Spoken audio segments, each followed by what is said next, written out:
வணக்கம். இது ஐபிசி தமிழின் பிரதான செய்திகள். முதலில் தலைப்புச் செய்திகள்.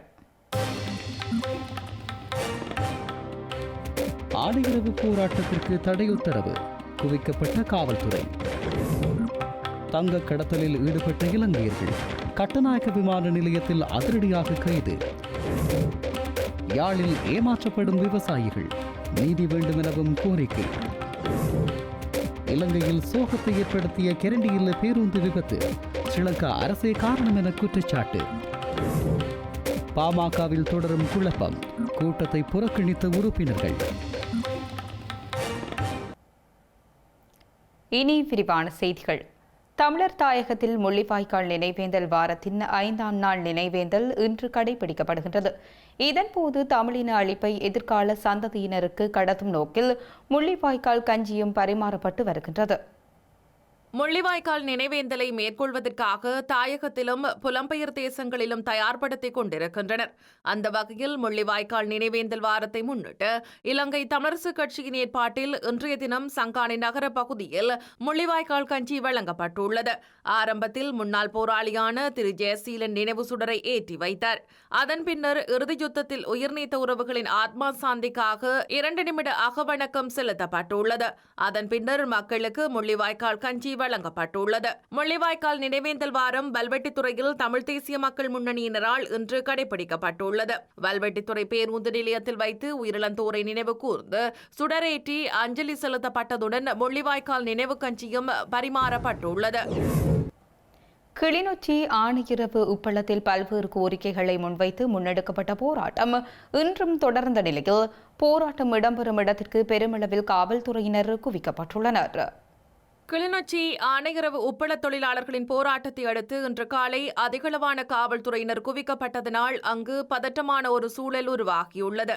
முன்னதாக கிளிநொச்சி ஆணையரவு உப்பளத்தில் கடந்த 9 வருடங்களுக்கு மேலாக பணியாற்றும் தற்காலிக பருவகால ஊழியர்கள் தங்களுடைய பல்வேறு கோரிக்கைகளை முன்வைத்து கவனஈர்ப்பு போராட்டம் ஒன்றை ஆணையரவு உப்பளத்தின் முன்பாக முன்னெடுத்திருந்தனர். இந்த நிலையில் போராட்டத்தை தடை செய்யுமாறு கோரி நீதிமன்ற உத்தரவு பிறப்பிக்கப்பட்டுள்ளமை குறிப்பிடத்தக்கது. மில்லியன் கணக்கான மதிப்புள்ள தங்கத்தை கடத்த முயன்ற 2 இலங்கையர்கள் கட்டுநாயக்க விமான நிலையத்தில் வைத்து கைது செய்யப்பட்டுள்ளனர். மேலதிக விசாரணைகள் மேற்கொள்ளப்பட்டு வருகின்றன. 210 மில்லியன் ரூபாய் பெறுமதியான 6.7 கிலோகிராம் தங்கத்தை வாகன உதிரி பாகங்களுக்குள் வைத்து சூட்சுமமான முறையில் கடத்தி வர முயன்ற இருவரை கட்டுநாயக்க விமான நிலையத்தில் வைத்து குற்றப்புலனாய்வு துணைக்கள அதிகாரிகள் கைது செய்துள்ளனர். விமான நிலையத்தில் வர்த்தகர்களுக்கான ரத்த மாவட்ட ஊடாக பயணித்துக் கொண்டிருந்த போது குறித்த இருவரும் கைது செய்யப்பட்டனர். அவர்களில் ஒருவர் கொழும்பு கிராண்ட்பாஸ் பகுதியைச் சேர்ந்த 26 வயதுடையவர் எனவும் கைதான மற்ற நபர் கண்டி ரம்பொக்வெல்ல பகுதியைச் சேர்ந்த 46 வயதுடையவர் என காவல்துறையினர் தெரிவித்துள்ளனர்.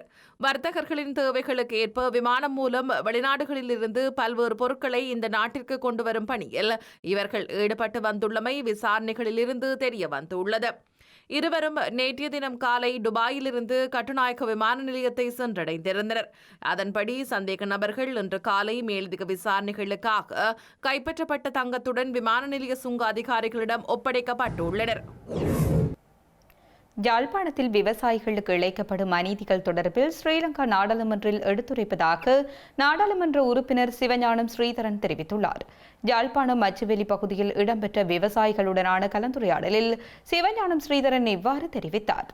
இப்போ மரவள்ளி இலைகளை ஏற்றுமதி செய்யறதுக்கு இங்கே நிறைய பேர் இருக்கிறாங்க. ஏனென்றால் சில நாடுகளில் மரவள்ளி இலைக்கு நல்ல கிராக்கி இருக்கு. மரவள்ளி இலையை கூட உற்பத்தி செய்து அனுப்ப முடியாமல் இருக்கு. என்ன உற்பத்தியை செய்யலாம் என்று பார்த்தால் ஏதோ ஒரு தடங்கள் நடந்து கொண்டே இருக்கு. கடற்தொழிலாளர்களை எடுத்தால் கடற்தொழிலாளர்கள் கடலுக்கு போக முடியாமல் இந்திய ரோலர்கள் இந்திய படகுகளால் கடுமையாக பாதிக்கப்பட்டு அந்த பவளப்பாறைகள் கூட இல்லாமல் போய் மீன் உற்பத்தியில் அவர்கள் பின்னுக்கு நிற்கிறார்கள். இந்த அடிப்படைகள் எல்லாம் பார்த்தால் அதிகமான மக்கள் வாழுகிற யாழ்ப்பாண குடாநாட்டில் வடக்கு கிழக்கில் 6 லட்சம் மக்கள் வாழ்கிற யாழ்ப்பாண குடாநாட்டுக்குள்ள நாங்கள் அந்த பொருளாதாரம் பற்றிய மிகப்பெரிய நெருக்கடி ஒன்றை சந்திக்கிறத கண்கூடாக பார்க்கக்கூடியதாக இருக்கு. எனவே இன்னொரு வகையில் நீங்கள் சொன்னது போல இந்த விவசாயத்துக்கு மானியம் வழங்கல் இல்லை. 3 வருஷங்களுக்கு மேலாக தம்பி சொன்னவர் 76ஆம் ஆண்டுக்கு பிறகு ஒரே ஒரு தடவை மைத்திரியின் காலத்தில் ஒரு 1 ஏக்கர் தோட்டத்துக்கு 75,000 ரூபாய் மானியம் கிடைத்தது. உருளைக்கிழங்குக்கு கிடைத்தது. அது ஒரு சின்ன மானிய உதவியாக இருந்தது, பரவாயில்லை. ஆனால் இப்போ வெங்காயம் வீழ்ச்சி விட்டால் ஒரு மானிய உதவி இருக்குமென்றால் அல்லது அதுக்கு ஒரு காப்புறுதி இருக்குமென்றால் பாதிக்கப்பட்டிருந்தாலும் விவசாயிகள் அதிலிருந்து கொஞ்சம் மீளக்கூடிய மாதிரி இருக்கும். ஆனால் அந்த நிலைமைகள் இங்கே இல்லை. இப்போ தொடர்ச்சியாக நாங்கள் பாதிக்கப்படுற ஆட்களாகவே இருக்கிறோம். இப்போ இந்த நீங்கள் குறிப்பிட்ட இந்த விடயங்கள் அனைத்தையும் நான் கருத்தில் கொண்டிருக்கிறேன். இது தொடர்பாக நீங்களும் எதிர்பார்த்தது பாராளுமன்றத்துக்கு கூடாகத்தான் இதுக்கு ஒரு அரச இயந்திரம் தான் இதை கட்டுப்படுத்தலாம். இப்போ சாதாரணமாக வெளியில இருந்து கதைச்சி இதுக்கு தீர்வு காண இயலாது. அப்போ அரச இயந்திர பொறிமுறையில் விவசாயிகள் பாதிக்கப்படுறார்கள் என்ற விடயம் ஏற்றுக்கொள்ளப்பட்டு இந்த காலகட்டத்தில் அங்கே வரி விதிக்கப்படணும், இல்லை இறக்குமதி தடுக்கப்படணும். ஒரு முறையாவது செய்தால் இருக்கிற உற்பத்தி பொருட்களை கொண்டு போகிறதுக்கான வாய்ப்புகள் கிடைக்கும். இலங்கை போக்குவரத்து சபை உரிய நேர அட்டவணையை பின்பற்றாமையாலேயே கெரண்டியல்ல பகுதியில் அண்மையில் 20க்கும் மேற்பட்டவர்கள் உயிரை காவு கொண்ட பேருந்து விபத்து இடம்பெற்றதாக தனியார் பேருந்து உரிமையாளர் சங்கம் குற்றம் சுமத்தியுள்ளது. இலங்கை தனியார் பேருந்து உரிமையாளர்கள் சங்கத்தின் தலைவர் கெமனு விஜயரத்ன இந்த குற்றச்சாட்டை முன்வைத்துள்ளார். இந்த விபத்திற்கு அரசாங்கம் பொறுப்பேற்க வேண்டும் எனவும் அவர் குறிப்பிட்டுள்ளார். நுவரெலியா கெரண்டி எல்லையில் விபத்துக்குள்ளான அரச பேருந்து அனுமதிக்கப்பட்ட நேர அட்டவணைக்கு உட்பட்ட பேருந்து சேவை இல்லை என்று தனியார் பேருந்து உரிமையாளர்கள் சங்கத்தின் தலைவர் கெமனு விஜயரத்ன தெரிவித்துள்ளார். இவ்வாறு ஒழுக்கற்ற முறையில் சேவையை முன்னெடுக்க தீர்மானித்தமைக்கான பொறுப்பினை இலங்கை போக்குவரத்து சபை ஏற்றுக்கொள்ள வேண்டும் என அவர் குறிப்பிட்டார். பல இடங்களில் அரச பேருந்துகள் உரிய நேர அட்டவணைக்கு அமைய சேவையில் ஈடுபடுத்தப்படவில்லை என்பதையும் சுட்டிக்காட்டியுள்ளார். 2012ஆம் ஆண்டு உயர் நீதிமன்றில் அறிவிக்கப்பட்ட இணக்கப்பாட்டின் அடிப்படையில் தேசிய போக்குவரத்து ஆணைக்குழுவின் ஊடாகவே அனைத்து பயணிகள் பேருந்து சேவைகளின் நேர அட்டவணை தயாரிக்கப்பட வேண்டும் எனவும் கெமனு விஜயரத்ன தெரிவித்துள்ளார். எவ்வாறாயினும் அவ்வாறு இடம்பெறுவதில்லை என்ற குற்றச்சாட்டையும் கெமனு விஜயரத்ன முன்வைத்துள்ளார். ஸ்ரீலங்காவின் 11வது பரீட்சைகள் ஆணையாளராக AKS இந்திகா குமார் லியானகே பொறுப்பேற்றுள்ளார். பரீட்சைகள் திணைக்கள வளாகத்தில் நேற்று கடமைகளை பொறுப்பேற்றுள்ளார். இலங்கையின் முதல் பெண் பரீட்சைகள் ஆணையாளர் நாயமாக இலங்கை கல்வி நிர்வாக சேவையின் 2005 தொகுதியைச் சேர்ந்த AKS இந்திகா குமார் லியானகே தனது கடமைகளை பொறுப்பேற்றமை குறிப்பிடத்தக்கது. ஸ்ரீலங்கா கடற்படைக்குள் நிறுவப்பட்ட பிரிவுகளால் மேற்கொள்ளப்படும் ஆய்வுகளுக்கு தேவையான அணு மற்றும் கதிரியாக்க பொருட்களை கண்டறியும் உபகரணங்கள் வழங்கும் நிகழ்வு நேற்றைய தினம் இடம்பெற்றுள்ளது. இதன்போது கடல்சார் மாநாட்டிற்கான அதிகாரப்பூர்வ வலைதளம் ஸ்ரீலங்கா கடற்படை தளபதியால் அறிமுகப்படுத்தப்பட்டுள்ளது.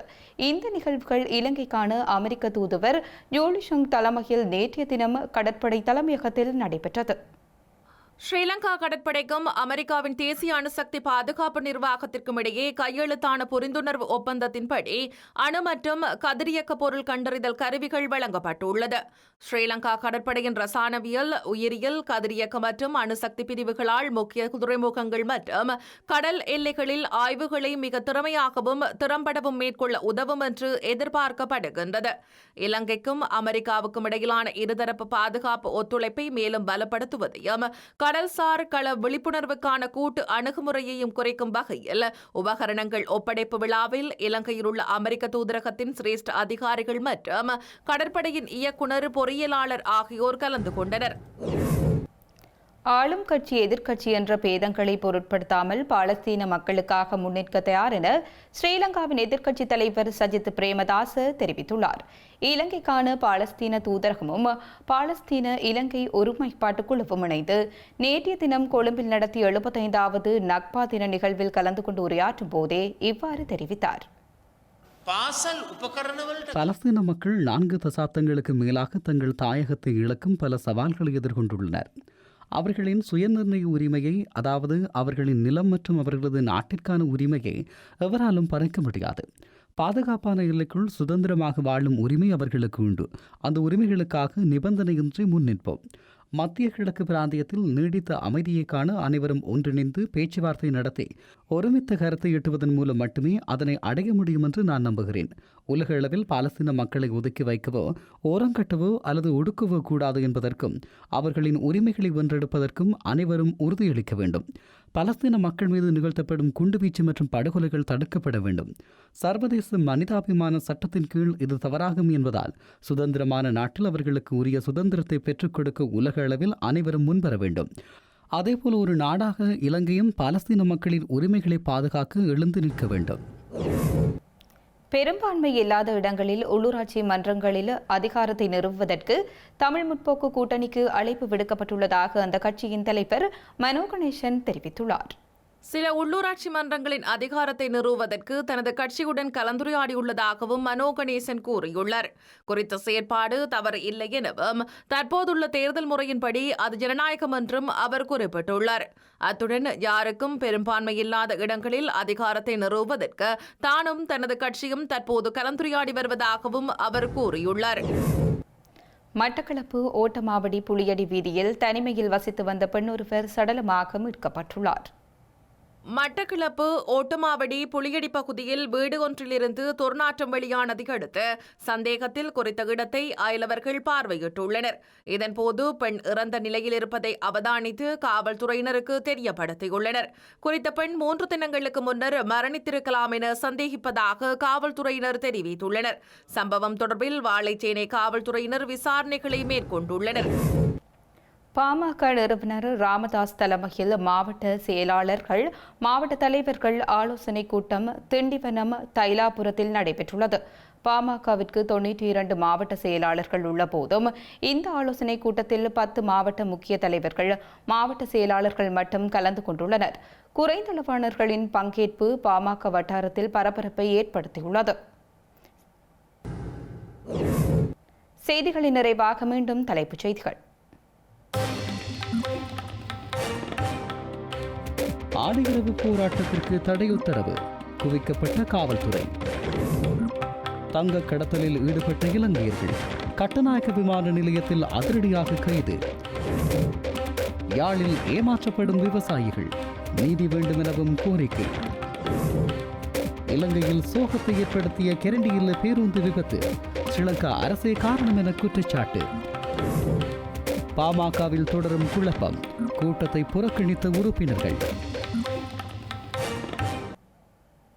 இத்துடன் ஐபிசி தமிழின் பிரதான செய்திகள் நிறைவு பெற்றன. உடனுக்குடன் செய்திகளை அறிந்து கொள்ள ibctamil.com என்ற எமது இணையதளத்தை பார்வையிடுங்கள். வணக்கம்.